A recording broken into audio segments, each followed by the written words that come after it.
Queridos, estou dando andamento aqui na aula nona de História da Índia e a gente vai ver um período até um pouco mais conturbado agora, né? A gente está, na verdade, vendo o declínio da hegemonia mogol, que já estava bastante avançado no início do século XVIII. A fragmentação com a ascensão da Confederação Maratha, a gente viu brevemente isso na aula anterior. Outras disputas, como vai vindo dos afegãos, com Abdali, que vai vir no noroeste, as revoltas dos Sikhs, que tinham inclusive se aliado contra os mogóis para tentar colocar o Akbar II no lugar de Aurangzeb. Então, os Sikhs eles começam a se colocar de maneira até um pouco mais de rivalidade frente aos mogóis. E os mogóis ficam praticamente em controle das regiões mais próximas de Delhi. Fica uma coisa muito mais simbólica, né? E no norte a gente vai ver, no sul a gente vai ver muitas disputas. Primeiro os franceses com o Dupleix, buscando aliados, inclusive com o sultão de Mysore, principalmente o Hyder Ali, que vai dar muita dor de cabeça para os britânicos. As possessões britânicas, né? Que vai se estabelecer em 3 presidências e vai acabar sendo a potência estrangeira hegemônica ao longo do final do século XVIII e do século XIX. E, entre outros, a entrada pioneira dos portugueses, que vai depois se concentrar basicamente em torno de Goa, desde 1510, entre outros. Então, esse é o quadro geral que a gente vai ver. A gente vai ver, na verdade, aqui as várias disputas, as guerras e o estabelecimento da hegemonia britânica já na segunda metade do século XVIII. Eu tenho recebido muitos elogios, muito apoio de pessoas, eu agradeço muito. Em especial, queria agradecer um colaborador e amigo meu, o Dr. Rafael Schwantz, né, que está em Brigetuba agora, tem me apoiado muito, então mando um abraço para ele, né? Então eu vou prosseguir aqui. Tem essa capa, na verdade, eu trouxe um infame saque que aconteceu em Delhi, capital dos mogóis, mostrando já a fragilidade do trono do pavão, como era referido, e o trono do imperador mogol. E nesse caso é um líder guerreiro dos mais talentosos do século XVIII, que vai ser o Nader Shah, dos persas. Ele vem saqueia a cidade de Delhi e carrega o tesouro do trono do pavão para as terras persas posteriormente. Esse trono hoje, por várias trocas de mãos, acabou indo para o rei da Baviera, Ludwig II, e está no museu hoje, né? Umas coisas esplendorosas de quantidade de pedras, de ornamentos que está presente nesse trono. Mas nesse caso aí é o Nader Shah que está presente. Então eu queria primeiro retratar a aula nesse sentido, como é que isso depois de 1739, como é que o Império Mogol estava em decadência. Temos outro retrato aqui do Trono do Pavão, né? E aí já no período ainda por exemplo, quem vai suceder a Aurangzeb vai ser Bahadur Shah, aqui presente em uma das expedições contra os Sikhs, visando reprimir os Sikhs, mesmo porque eles, como eu falei, eles tinham apoiado o outro candidato ao trono do pavão, que era o Akbar II, em vez do Aurangzeb. Então as rivalidades aí dos mogóis com os Sikhs já começam a ficar bastante evidentes. Mas o que eu estou querendo enfatizar aqui são os últimos suspiros de hegemonia dos mogóis. Falando em Sikhs, temos aí então desde o estabelecimento dessa religião, né? Que ele é uma nova religião, mais universal, sem qualquer distinção de castas, com um forte compromisso disciplinar e ético, né, dos seus seguidores, fundado por o Guru Nanak no início do século XVI. Vai haver vários gurus com o tempo, né? Alguns deles inclusive vão ser perseguidos, mortos pelos mogóis, e todos os ensinamentos vai vir em torno do livro sagrado deles, que é o Guru Granth Sahib. É interessante que lá em Amritsar, que é uma das cidades mais sagradas deles, o Templo Dourado, eles tiram um livro e depois acolhem um livro para uma espécie de procissão, de tão sagrado que é. Ele tem um leito próprio, né? Toda uma liteira para carregar, né? Ele é muito cultuado, as palavras escritas aí nesse livro sagrado. E na verdade esse livro sagrado, ele vai propor uma série de comportamentos e de ideias, né? Primeiro, a questão da universalidade. Hoje você tem quase que 25 milhões de seguidores pelo mundo, que é a quinta maior religião do mundo, né? Muito forte na região norte do Punjab e também em comunidades na América do Norte, na Europa, né? E o Guru Nanak ele tinha proposto que, na verdade, todos os seus seguidores eles acreditam em um Deus universal, comum a toda a humanidade, livre de gênero, de qualquer divisão, né? É de que os direitos humanos e justiça são a pedra angular do sikhismo, né? E os vários gurus sikhs eles são exemplos disso, né? Da causa da liberdade, da justiça, eles enfatizam muito, né? Inclusive a disciplina e a luta deles, ética, eles depois compuseram os melhores soldados, né? Primeiro nas lutas que eles tiveram contra várias rivalidades aí no mundo indiano, como também durante o Império Britânico eles foram condecorados várias vezes, né? Inclusive nas guerras mundiais, na batalha, por exemplo, de El Alamein, na frente de batalha da China com a Birmânia, e também na Itália, né? Enfim, eu acho que a identidade Sikh ela se estabelece mais no final do século XVII, 1699, com o último guru Sikh vivo, que vai ser o Gobind Singh, na região de Anandpur, no Punjab. Ele tem uma história que fala que ele aparece diante do povo, o guru Gobind Singh, e vários aparecem, depois ele exige um sacrifício, até que 5 Sikhs vão se voluntariar. Esses cinco seriam de várias partes da Índia, né? E nisso depois o Kobit Singh estabelece uma nova disciplina, que vai ser uma espécie de as crenças centrais dos Sikhs, né? Que vai fundar a ordem do Khalsa, né? O que essa série de identidades vai se revelar? Primeiro, que os cabelos não devem ser cortados, porque é um presente de Deus, né? Isso vai marcar a identidade Sikh. Segundo, um pente pequeno deve ser carregado para o cabelo. Terceiro, uma pulseira de aço para significar um compromisso simbólico dos Sikhs com os ideais de sua fé, assim como uma aliança no casamento, né? Uma espada para determinar o seu compromisso com a justiça, né? Uma adaga, e umas calças de comprimento até a altura dos joelhos para manifestar a vida disciplinada dos Sikhs, né? Geralmente, e também haverá o costume depois de que para pagar qualquer questão de castas, de diferenciação, todos os Sikhs deveriam adotar o sobrenome de Singh, ou seja, leão, né?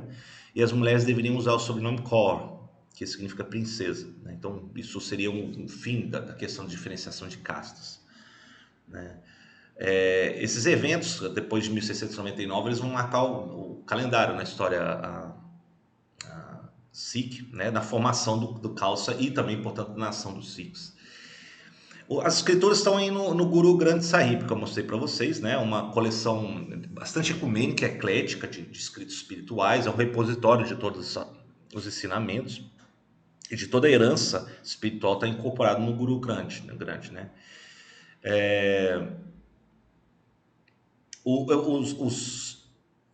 A comunhão deles, o encontro se dá em templos chamado Gurdwara, que é um local de adoração, né? O Gurdwara geralmente exibe uma bandeira triangular, né, colorida de cor de safrão, com o símbolo da fé Sikh, o Khanda. E qualquer visitante, independente da religião, isso eu acho uma coisa lindíssima, eu experimentei isso. Eles recebem abrigo, conforto, comida nesses lugares, né? Somente exigindo remover os sapatos, cobrir a cabeça com um lenço, um cachecol, um pano. E eles servem eles fazem uma cozinha comunitária para não discriminar a questão da fome das pessoas, chamam que é o langar. E todos devem comer juntos, lado a lado, estabelecendo o conceito da igualdade, né? E assim eles começam então a projetar o seu compromisso universal sem discriminação ah, ah, nessa nova religião.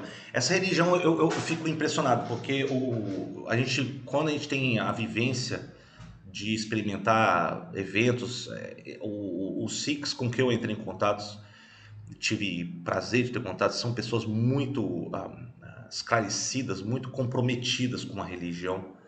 E as Gurdwaras são experiências incríveis, né? Os que já experimentaram sabem do que eu estou falando. Eles são extremamente disciplinados. Eu particularmente, quando eu vou muito para a Índia, eu sempre guardo contato com alguns amigos Sikhs. Eles são muito leais, muito disciplinados. No caso, é uma coisa de experiência pessoal, mas quando eu vou para a Índia, eu gosto muito de ter, inclusive com motoristas, quando eu vou pegar uma coisa, eu confio até mais nos Sikhs. Diante até do compromisso, do trabalho, da ética de trabalho deles, é uma coisa impressionante. Isso é uma coisa pessoal, mas isso revela também admiração com relação aos Sikhs. Aqui a gente vai abordar mais questões históricas, né? Como é que depois eles vai ser forjado esse conjunto de disciplina, de ética, vai solidificar uma nação muito coesa, leal em torno dos Sikhs. Eles vão depois, lá na partição 1947, lá no meados do século XX, a terra sagrada deles, na região do Punjab, vai ser fraturada em duas. Uma grande tragédia para os Sikhs, né? E a maioria vai para o lado indiano e depois eles permanecem com, por exemplo, perdem o acesso praticamente grande parte a Lahore, no Paquistão, mas ao mesmo tempo eles têm acesso hoje em Amritsar, que é a cidade mais sagrada deles no território indiano. Enfim, eu precisava falar sobre os Sikhs porque eles vão fazer parte depois muito na parte norte e noroeste. A gente vai ver inclusive guerras contra os Sikhs aí os britânicos também empreendem guerras contra os Sikhs no século XIX. Mas voltando aqui ao regime mogol, ele já estava em franca decadência. Um dos últimos imperadores mogóis expressivos, que já tinha mais um cunho simbólico, vai ser o Muhammad Shah. O Muhammad Shah estava muito mais preocupado, e ele também revela aquela herança da apreciação da arte persa, né, dos jardins, da natureza. Ele ficava muito mais nos seus jardins, e aqui retratado na sua liteira com seu falcão de estimação. A gente vai ver muitos outros regentes locais, não propriamente o imperador, que também carregam essa apreciação da arte persa, arte mogol com herança dos persas, né? Então, voltando até a capa que eu tinha falado, né, sobre Nader Shah, isso vai marcar praticamente o fim do imperador mogol, né? Na verdade, em 1739 vai vir um líder guerreiro persa vindos das terras, das províncias mais orientais do Khorasan, do Império Persa, e ele vai invadir e avançando nas terras afegãs, ele chega eventualmente em Karnal e derrota as forças leais aos mogóis e eventualmente ele chega e saqueia Delhi. Ele escraviza, massacra 30 mil pessoas. Delhi fica por anos praticamente abandonado aos cães. Todo o tesouro do imperador mogol, inclusive o trono do pavão que eu mostrei na capa, vai ser levado para a Pérsia, né? Então isso tudo mostra como é que o imperador mogol já não tem nenhuma capacidade militar, política de fazer frente a qualquer outra invasão. Ele já tinha sofrido aquelas invasões anteriores dos marathas, que chegam inclusive a quase invadir Delhi. Depois vem afegãos que combatem. Então, na verdade, começa a desestruturar e permanece apenas como um símbolo até meados do século XIX, o imperador mogol.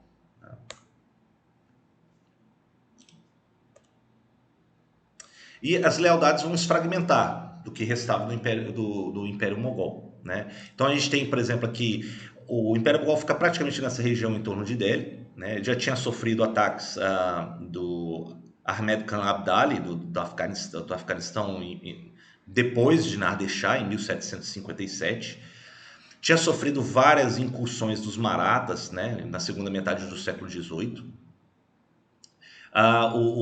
Os Gurkhas do reino do nepalês, dos planaltos tibetanos, também começam a fustigar as fronteiras aqui na região nepalesa e região de Bihar e Bengala, também uma outra frente de batalha, de regiões como Bihar e Bengala, que nem sequer já não estavam submetidos à autoridade mogol.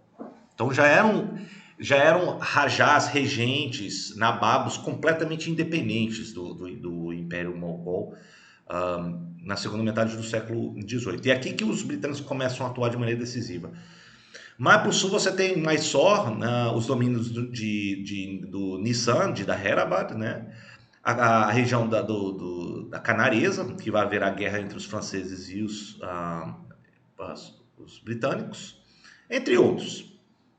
Né? E aqui você tinha os Rajputs, que antigamente tinham se aliado por casamentos e laços políticos, o Mansard Bars, né, que a gente tinha visto, e que agora estão praticamente deixados na autonomia deles, em vários principados. Né? E eles são fundamentais, como eu disse, porque eles são a fronteira noroeste que faz frente à fronteira mais frágil da Índia, que é a fronteira noroeste, né? Pelas terras afegãs e pela passe de Khyber. Então os Rajputs ficam muito autônomos, né, nessa região, assim como também os Sikhs ficam estabelecidos na região do Punjab. E a crescente presença dos estrangeiros, né? Então a gente tem desde no início do final do século XV os portugueses, primeiro chegando em Calicut, Cochin, depois de 1610 em diante em Goa. Os britânicos em Bombaim, como presente de casamento, inclusive, de uma princesa da Casa dos Braganças, os portugueses. Os holandeses tomando o controle praticamente de quase toda a região, tirando o reinado de Kandy, com que eles se aliam para expulsar os portugueses, que são os holandeses nesse caso. Os franceses em algumas partes, principalmente a parte da região de Pondicherry, e britânicos, franceses, portugueses em diferentes momentos estabelecendo a região aqui do delta do Rio Ganges, em Bengala, né? Isso tudo vai começar a compor a pletora de hegemonias que começam a se firmar na Índia ao longo do século XVIII. Né? Primeiramente, eu devo falar sobre os portugueses. Os portugueses chegaram em 1497 com Vasco da Gama. Depois, Pedro Álvares Cabral chega para reforçar as lealdades e exigir compromissos de regentes locais, como inicialmente tinha feito em cima dos Amorim de Calicut, de expulsar a comunidade muçulmana local. Isso gera resistência de Calicut. Depois eles vão para cima de Cananor, eles tomam conta, firmam tratados com Cananor e também com regentes de Cochin.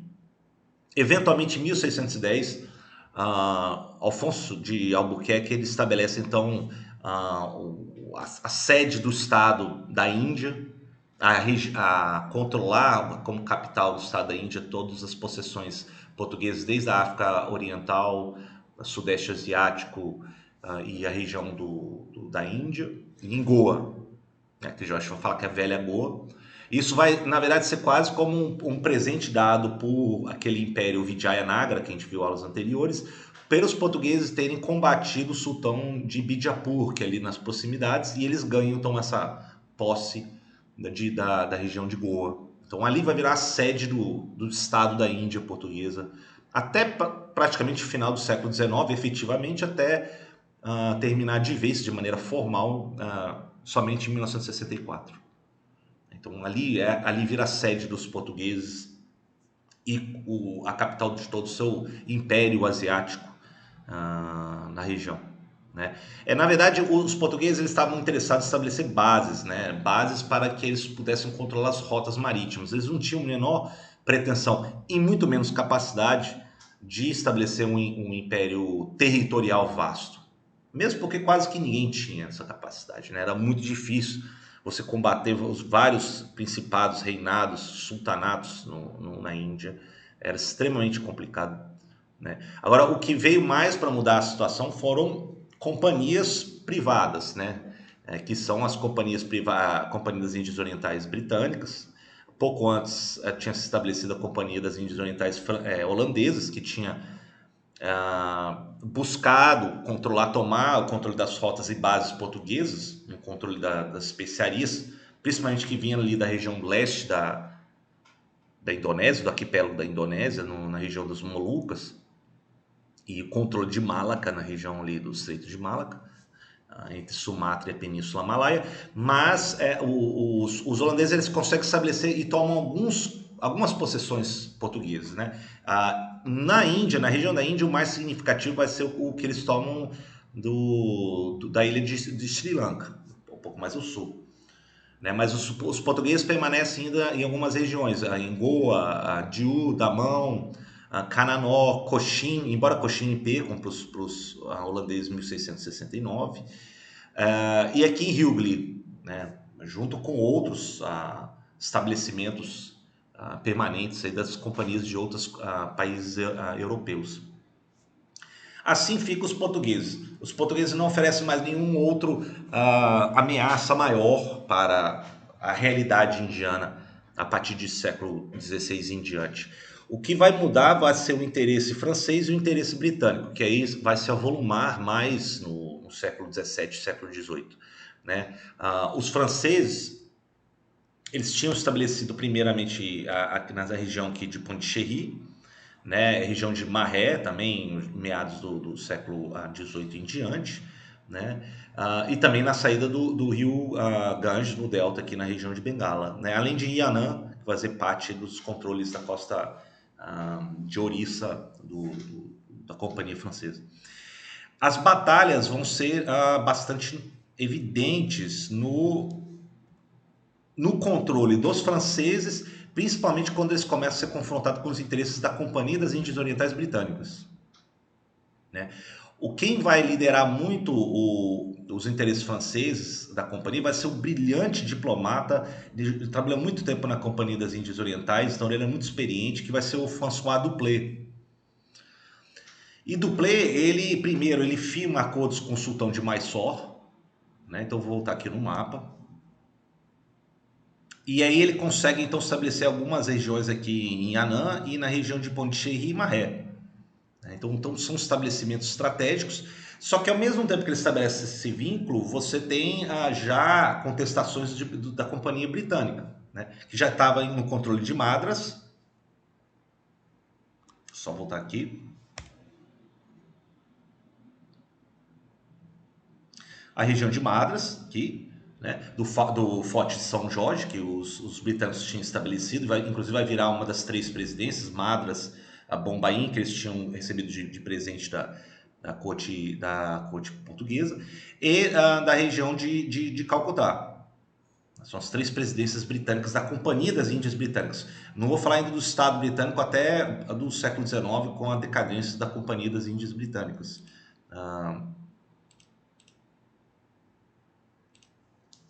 E nesse sentido, já vai haver primeiras guerras entre os franceses e os britânicos por posse, por exemplo, de Madras. Então, primeiramente, Madras vai ser tomado por François Dupleix, e eventualmente depois, vindos de Madras, tropas britânicas a serviço da Companhia das Índias Orientais Britânicas vão atacar Pondicherry, e Pondicherry é muito bem defendido por Dupleix. Então, no primeiro momento, Dupleix ele representa o auge da influência francesa na Índia, né? Em localidades da Índia, não toda a Índia, naturalmente.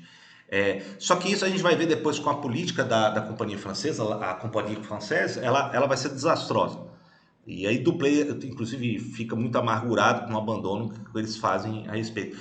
Um dos aliados mais brilhantes que vai dar muito trabalho aos britânicos depois vai ser o sultão de Mysore, que vai ser o Hyder Ali, né, que viveu em meados do século XVIII. Eu não botei aqui, esqueci de colocar a data durante o seu período. Agora, as guerras franco-britânicas, que vão chamar das guerras canarês, vão ser 3 guerras na verdade, vão se dar em meados do século XVIII, e ela vai representar primeiro o avanço de Dupleix, a aliança bem feita que ele faz com Mysore, né? Inclusive ele treina a infantaria, que depois vai vir o nome vulgar de cipaios, junto com, claro, o brilho estratégico de Hyder Ali, da cavalaria, da guerrilha, né? Mas eventualmente depois o lado britânico, com um jovem ambicioso oficial a serviço da Companhia Britânica, que vai ser o Robert Clive, ele vai vindo de Madras, defende Madras novamente, do Forte São Jorge, e vai para cima dos franceses, seus aliados, e ganha na Batalha de Arcot. E ali, nessa batalha, a partir de 1761, começa a ficar evidente que os franceses não têm capacidade de fazer frente aos aliados e os britânicos na região ali da costa oriental indiana. ou como se fala, né, a costa sudeste indiana, que a gente fala que é a costa canaresa. Por isso chama as guerras canaresas. Esse aqui eu tenho um mapa do auge das influências das possessões francesas na época de Duplé, né? Principalmente aqui na costa de Yannan, né, em Orissa, onde está o azul mais escuro, e a região de Pondicherry. Isso aqui, basicamente, na década de 1740 em diante. Depois a companhia ela vai entrar em falência, né? Haverá inúmeros questionamentos de gastos. E lembrando que em 1789 você tem a queda da monarquia francesa, né? Então, em 1790, você tem todo o questionamento do orçamento e aí é dado fim o apoio, né, a qualquer empreendimento e envio de dinheiro, de recursos para apoiar os empreendimentos de Duplé. Duplé depois morre amargurado por isso. Tem até uma estátua dele em Pondicherry depois, em homenagem a ele. Junto com outros, tá? O La Bourdonnais, que vai ser um almirante que ele pede ajuda e vem das Ilhas Reunião do Oceano Índico para ajudar eles na batalha contra os britânicos, enfim. Mas o Duplay ele representa talvez seja a maior personificação do que seria uma Índia francesa, né? Isso por vicissitudes, por questões do tempo, do contexto, isso tem um fim já no final do século XVIII. E aí tem a ascensão de todos os britânicos, né? A ascensão dos britânicos vai estar muito em torno do Robert Clive. Ele já no primeiro momento, depois da Batalha de Arcot, ele volta bastante afamado para as terras, as Ilhas Britânicas. Ele já junta uma fortuna e, na verdade, todos que trabalhavam na Companhia das Índias Orientais Britânicas, eles ganhavam muito pouco. Você tem relatos que os jovens que entravam ganhavam 5 libras esterlinas da época por ano. Então esperava-se que eles, por corrupção e suborno, eles ganhassem mais dinheiro. E qualquer um que fosse para lá percebia que era muito fácil roubar, desviar ou receber como suborno o controle de determinadas vendas de porto ou rotas que a companhia estava começando a adquirir. Eventualmente a Companhia das Índias Orientais ela vira, pelo volume que eles conseguiram desviar e acumular com seus funcionários corruptos que enviam para as Ilhas Britânicas, é considerada a companhia mais lucrativa da história da humanidade.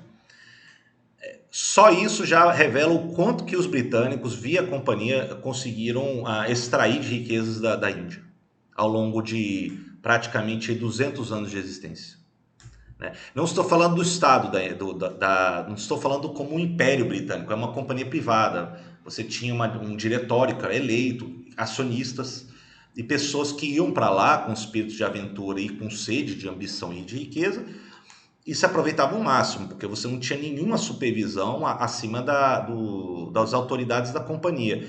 E lembrando que a Índia naquela época, até de Calcutá até Londres, você tinha 6, 7 meses de demora para as correspondências, se alguém vir fiscalizar ou exigir ou relatar alguma coisa. Então eram duas realidades muito distantes. E a riqueza com que eles começaram a controlar, e um deles vai ser depois da Batalha de Plassey, em que Robert Clive ele derrota um nababo local em Bengala, que vai ser o Siraj Uddaula. Depois dessa batalha, quando ele derrota as forças do Siraj Uddaula, ele vai se aliar brevemente com Mir Jafar, que está aí desenhado junto com ele, depois da batalha de 1757. O Mir Jafar depois ele vai, na verdade ele entra ao lado de Clive como uma espécie de suborno. E depois o tio dele, ele vai trair os britânicos se aliando com o imperador mogol, e ele é derrotado novamente quase 10 anos depois, e os britânicos colocam como regente em Bengala o tio dele, o Mir Qasim. Essa segunda batalha, quando eles vencem, os britânicos eles ganham um direito de recolher as receitas alfandegárias de toda o delta, os escoamentos do Yamuna, do Brahmaputra e do Ganges para a Baía de Bengala, que é o direito do Diwani. Isso aí é um direito extraordinário, porque tudo que passar pelo Ganges, tudo que passava pelos afluentes, tudo que passava ali na Baía de Bengala e saía para o Oceano Índico, passava pelo controle da Companhia das Índias Orientais Britânicas, a tal ponto que transferem até a sede para Cálcuta, né, na região, justamente para controlar esses recursos que são enormes. Então, por isso que a Batalha de Plassey é considerada o início da hegemonia da Companhia Britânica na Índia. E o volume de recursos que eles vão controlar é uma coisa extraordinária, né? Isso vai enriquecer gerações e gerações de britânicos. O Clive mesmo, ele volta para as Ilhas Britânicas, ele é eleito parlamentar de tanto dinheiro, ele é um dos homens mais ricos da Grã-Bretanha da época. Inúmeros filhos de famílias vão para lá, voltam enriquecidos. A corrupção começa a ficar tão escandalosa que até o próprio governo em Londres, por exemplo, na época do primeiro-ministro William Pitt, o mais novo, ele começa a questionar e tentar botar algum controle sobre essa companhia, né? Também, claro, o Estado britânico querendo também controlar e ter alguns recursos do que estava sendo explorado na Índia na época. Clive, inclusive, vai ser acusado e julgado por desvio de corrupção por inúmeras vezes. Então isso é um procedimento. Agora, depois de Clive, o governo do William Pitt, ele vai propor então uma espécie de governo geral sob a companhia vai responder esse governador geral, e esse governador geral deveria responder algumas diretrizes e a responsabilidade do governo em Londres. Embora uma companhia privada, ele teria um governo geral, e esse governo geral deveria responder então em Londres. E o primeiro vai ser o Warren Hastings, né, que vai vir logo depois da época de Clive, em 1772, né? E ele vai ser o governador geral até em Cálcuta, sediado em Cálcuta até 1785. Esse vai ser então considerado o primeiro governo geral da Companhia Britânica das Índias Orientais, que vai controlar as regiões diretamente na Índia em 3 presidências. A sede em Cálcuta é a região de Bengala, Bihar, né? Aqui esse é um mapa de 1765, ainda está em formação isso. A presidência de Madras, que também vai cuidar dessa região dos Ciscás, né? Mais aqui virado para a Baía de Bengala, e a presidência de Bombaim, aqui na costa mais ocidental. Essas são as chamadas 3 presidências da Companhia das Índias Orientais Britânicas. Eventualmente, isso vai ter uma série de modificações, não tanto dos territórios diretamente administrados, mas sim com os aliados. Haverá regentes aliados que vão ser diretamente subordinados a essas 3 presidências, de maneira mais direta, ou haverá aqueles principados, regentes, seja nababos, seja rajás, seja sultões, né, que vão estar em estreita colaboração com a companhia. Alguns casos vão ter de rebeldia, então não tem nada de colaboração, e haverá também um gesto simbólico de que mesmo a Companhia das Índias Orientais Britânicas e seus aliados, seus regentes, todos simbolicamente ainda obedeciam ao imperador mogol em Delhi. Mas na verdade o imperador mogol efetivamente já não tinha autoridade nenhuma. Era praticamente um vestígio do passado, mas que eles queriam manter como uma espécie de cortina, de uma fachada, para que mantivesse ainda uma aparência de ordem maior na rede de lealdades que sobrava da Índia do século XVIII e século XIX. Então a gente está, na verdade, entrando já no período que eu gostaria até de terminar por aqui. Por quê? Porque a partir da aula que vem a gente vai ver sobre o início dos governos gerais da companhia. Eu falei do Warren Hastings, né? Hastings depois ele vai começar a institucionalizar um governo mais controlado por uma classe burocrática de funcionários. Inclusive ele vai junto com um jurista e um gênio linguista que vai ser William Jones. Eles vão fundar a Sociedade Asiática em Cálcuta, e eles vão começar a elaborar códigos jurídicos, sociais. Ou, por exemplo, William Jones, ele além de várias línguas que ele estudou sânscrito, e ele vai buscar então codificar com base nas antigas leis, costumes hindus, para que pudesse eventualmente controlar juridicamente as relações sociais e os costumes da população indiana. E essa sociedade asiática, depois, quando ele vai estabelecer em Cálcuta, vai ser o início do que depois vai ser considerado a primeira geração dos orientalistas, né? De que a primeira geração vai vir com o fascínio, com os estudos, eles chamam vários sábios, estudiosos em Varanasi, ou Benares, como é conhecido na época, estudiosos islâmicos também, e aí eles vão começar a traduzir para o inglês, mandam funcionários para estudar também britânicos nessa sociedade asiática, tem publicações, mas depois, num segundo momento, vai haver um período já de dominação. E dominação e também já a exacerbação do que o conceito do orientalismo, de que eles são o outro é inerentemente inferior e exótico que deve então ser explicado pelos ocidentais, né, nos termos que os ocidentais entendiam e assim puder dominar eles melhor eventualmente. Isso já estou adiantando o que a gente vai ver na próxima aula, mas estamos entrando agora num período de hegemonia britânica. Não estou ainda falando do Raj britânico, que vai se dar em 1858 em diante. Estou falando de um período dos governos gerais britânicos e como que eles vão trabalhar isso gradativamente desde meados do século XVIII até meados do século XIX. E esse vai ser o tema da nossa próxima aula. Não somente hegemonia, mas também haverá várias rebeliões. Isso a gente vai ver também futuramente, tá bom? Até mais ver.